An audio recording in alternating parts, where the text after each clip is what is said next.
গাজায় ইসরায়েলি হামলায় ক্ষতিগ্রস্ত একটি ভবনের দেয়াল ধসে নিহত হয়েছেন অন্তত 6 ফিলিস্তিনি। এছাড়া তীব্র শীতে থ্যালাসেমিয়া রোগে আক্রান্ত হয়ে প্রাণ গেছে আরও 5 জনের। এই পরিস্থিতিতেও চলছে ইসরায়েলি আগ্রাসন, যা থামাতে যুদ্ধবিরতি নিয়ে দ্বিতীয় ধাপ নিয়ে আলোচনা করতে মিশরে পৌঁছেছে হামাসের প্রতিনিধি দল। ইসরায়েলি নারকীয় আগ্রাসনের সব হারিয়ে অস্থায়ী এসব তাঁবুতে আশ্রয় নিয়েছিলেন অসহায় ফিলিস্তিনিরা। তবে তীব্র শীত, বৃষ্টি আর বাতাসে এখন সেই শেষ আশ্রয়স্থলটুকুও হারাতে বসেছেন তারা। এমনকি গাজায় ইসরায়েলি হামলায় ক্ষতিগ্রস্ত ভবনের দেয়ালগুলো ধসে পড়ছে। এতে বেশ কয়েকজন হতাহতের খবর জানিয়েছে গণমাধ্যম। আমাদের পড়ার মতো কিছুই নেই। আমাদের কভার ভিজে গেছে।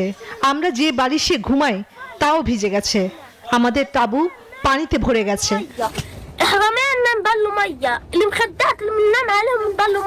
এমনকি তীব্র শীতে থ্যালাসেমিয়া রোগে আক্রান্ত হয়ে শিশুসহ আরো বেশ কয়েকজনের মৃত্যুর খবর পাওয়া গেছে। এ পরিস্থিতিতেও থেমে নেই দখলদারদের নারকীয় আগ্রাসন।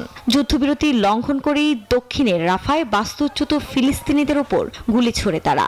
অব্যাহত আছে ত্রাণ প্রবেশে বাধাও।